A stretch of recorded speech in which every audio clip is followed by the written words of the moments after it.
The first main event of UFC 2022 ended with a tense, though not the most spectacular fight for the heavyweight championship belt.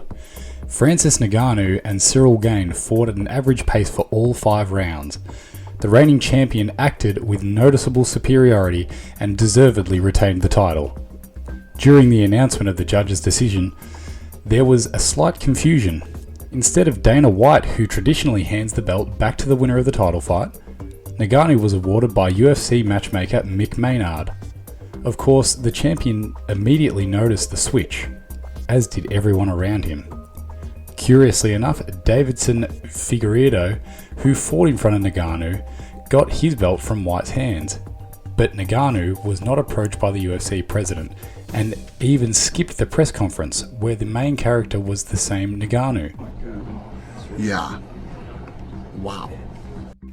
It is very uncharacteristic for the famous functionary. Usually he is happy to take part in such events. Apparently, White simply didn't want to answer too many questions about the heavyweight champion. He's had to do it too often in recent days, which has caused Dana White noticeable irritation. I noticed Mick Maynard put the belt on you and not Dana. Was that at your request? You didn't want Dana to do that? Or why did that happen? I don't know. You have to ask him. So you did not have anything that you didn't say, I don't want Dana. Dana. I do not have anything to do about that. Okay. I think that was their decision. I'm about to ask about that too. Okay. And I guess that leaves, Dana doesn't come to the press conference. It makes the inference that it's something to do with you, right? So does it make you come to the press conference? He wasn't here, no. He wasn't here. Okay. What? I didn't know that too. Does it make you wonder what your future is in the company given that? Well, it's been a long time that I've been wondering about my future in the company, so nothing has changed. I'm still in the same position. What is the reason for White and Ngannou's conflict? It's very simple: money. The African champion is one of the active opponents of the current UFC salary policy, when even the stars of the promotion get relatively small money compared to the same professional boxing. Francis, who has 1 fight left on his contract, flatly refused to sign a new deal without any significant pay rise. White responded in his own repertoire, saying that he was paid enough and that rumours of greed were just nonsense from stupid agents.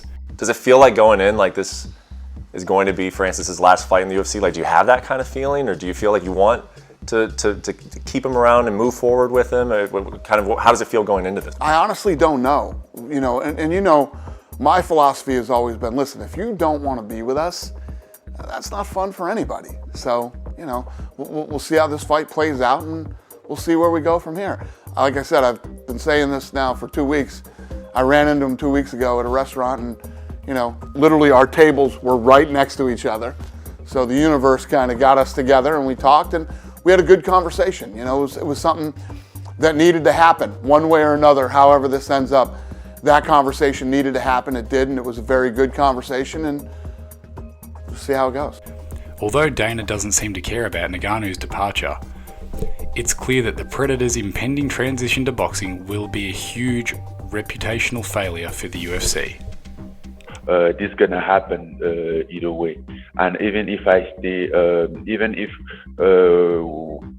or when the UFC and I we finalize a deal, the boxing part has to be into it, because I can't see myself how to retire without boxing.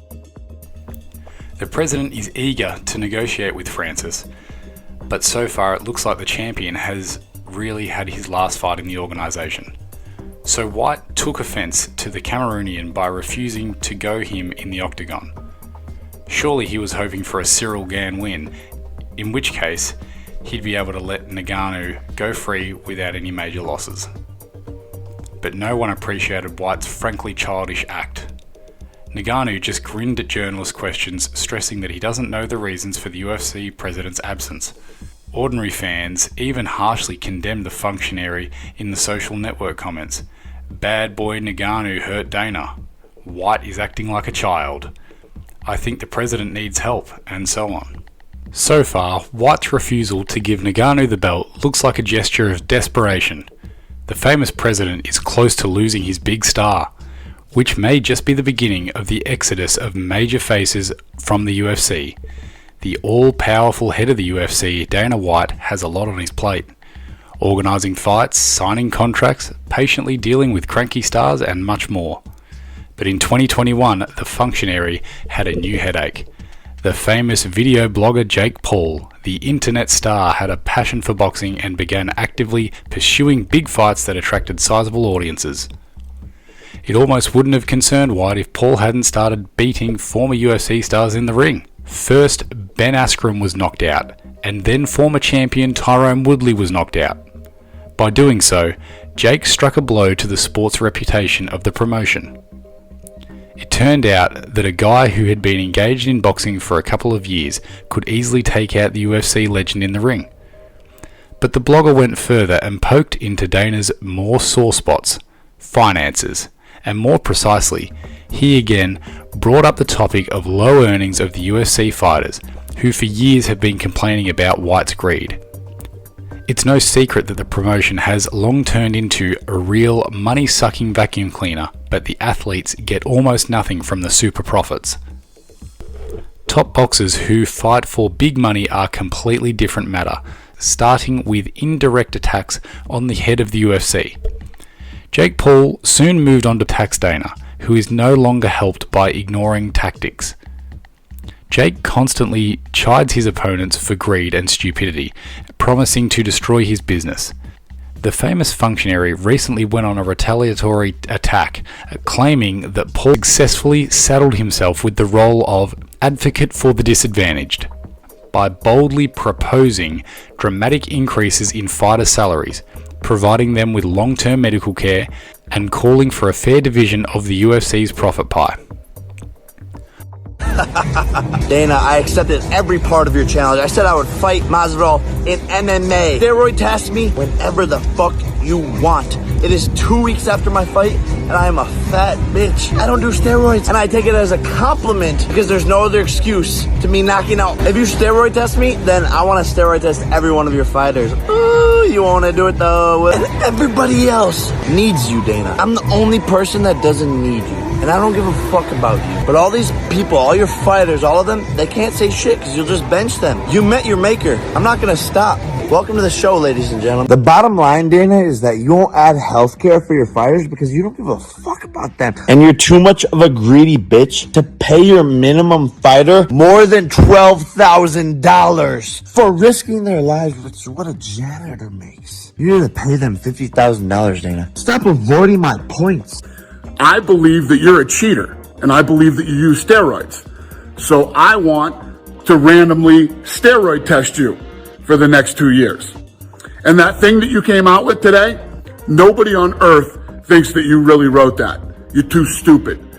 While such proposals are not backed by serious calculations, they do look attractive. The head of the legendary promotion is put in a defensive position. Whatever White says is sure to be used against him. So what should the head of the UFC do?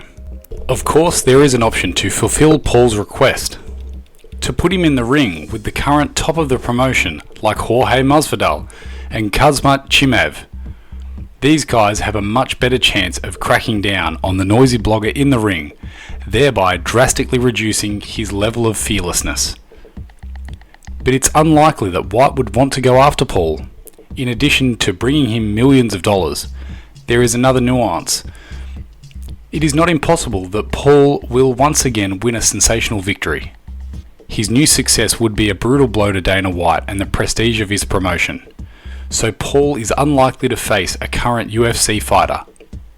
Yes, Conor McGregor was once released to fight Floyd Mayweather, but that was a different story. Of course, the famous president has another way to go out to fight Jake himself. Although Dana White is much older, he has an advantage in weight and arm span. He used to be a boxer, and he can fight in a conventional 3-round bout, but he doesn't need it. The chances to win is very low, and even a draw would hardly help pacify the Gabby blogger, to whom more and more UFC fighters are listening. So there's no way out for Dana. His credibility is slowly but surely going down. What will happen? What do you guys think? And if you liked the video, remember that your gratitude is your like and subscribe. Thanks for watching.